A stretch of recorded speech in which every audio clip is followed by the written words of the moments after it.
Alright, Texas Bearded Vapor back here with you again. Today we're going to be doing the Geekvape Zeus subohm tank. And inside the package comes one Zeus tank with the pre-installed Z2 coil at 0.2 ohm, 70 to 80 watts. A spare glass tube, the Z1 coil, which is a 0.4 at 0 to 70. Spare parts, user manual, coil tool, promotion card, and warranty. I've already got the tank out, got it filled up here.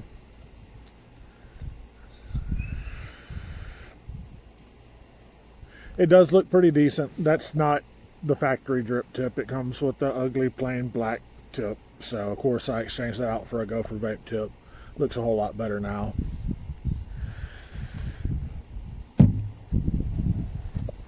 Okay, so open up the box.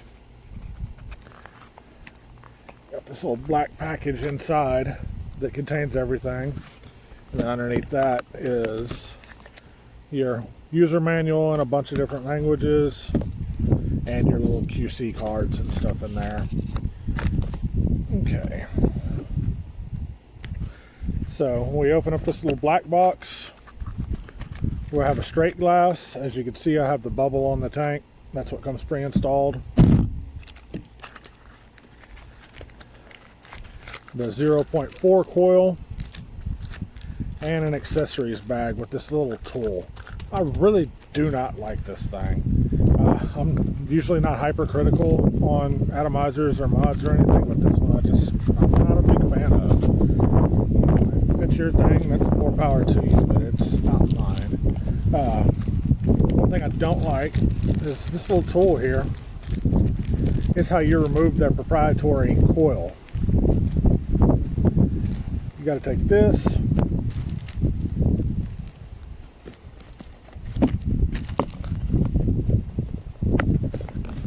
You take the bottom of your tank off. Do that upside down since I've got juice in mine. And here's your coil. You've got to actually fit this rod around this little ridge and then pull it up. I don't know why they didn't just go with a standard thread-in coil. It's a whole lot easier and better in my opinion. But like I say, these are my thoughts.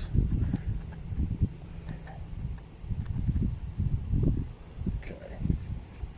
It does have top airflow, which I like. It's big airflow, but no matter how much you close it off, it's noisy. Here's barely any.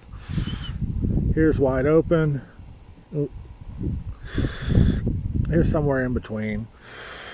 It's a noisy tank. Now I will say it does have pretty good flavor.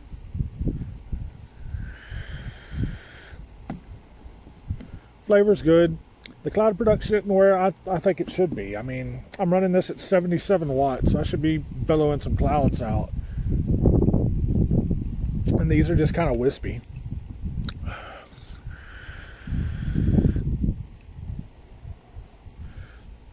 So yeah, it's noisy. I don't like the proprietary coil where you have to use a special tool to take it out. I do like the top airflow. I do like the flavor. To get it open is kind of a pain. Once you get it juiced up, it starts to get a little bit easier once you get some juice on that O-ring. And it's a top section like this with these two little grooves in it that lock into the corresponding little notches on the tank itself. There we go. And that stops in. It does have good sized juice ports, which is a good thing. I do like that.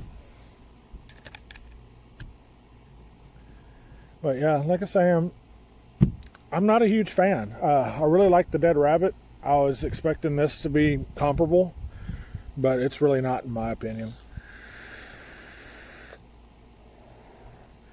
If you're after flavor, that's all you're after, and you don't mind having to carry your tool around everywhere in case you need to change a coil, then I'd recommend it. But just for your average user, I don't.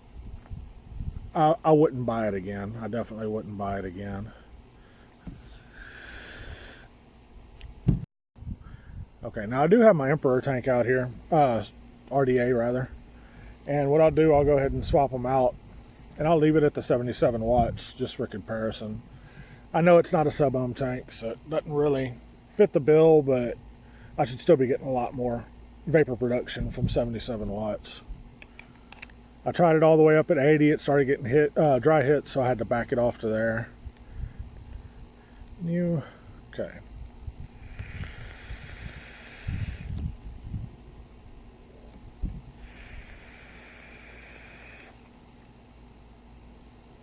Those are just so much denser.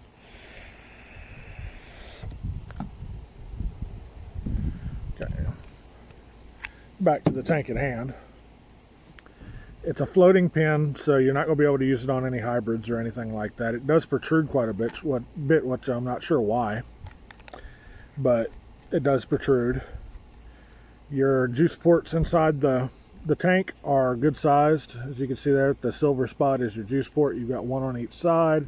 I do like the design. It does look sleek, but just performance wise, it's not quite there for me. Oh, there we go.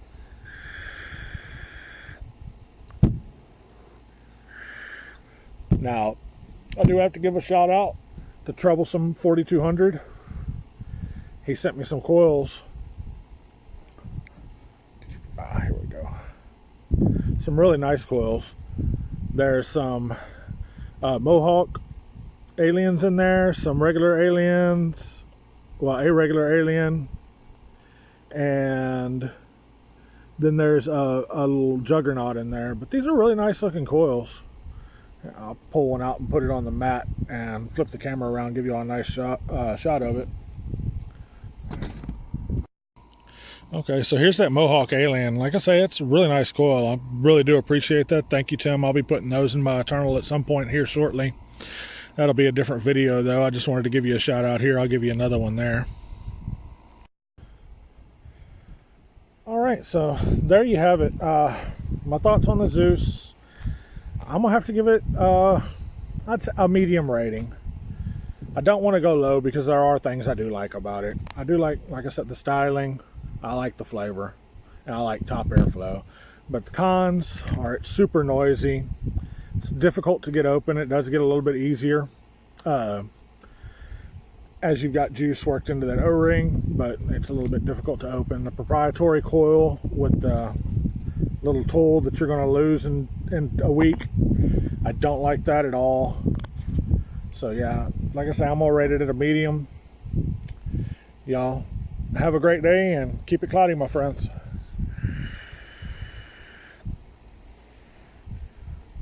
Cheers.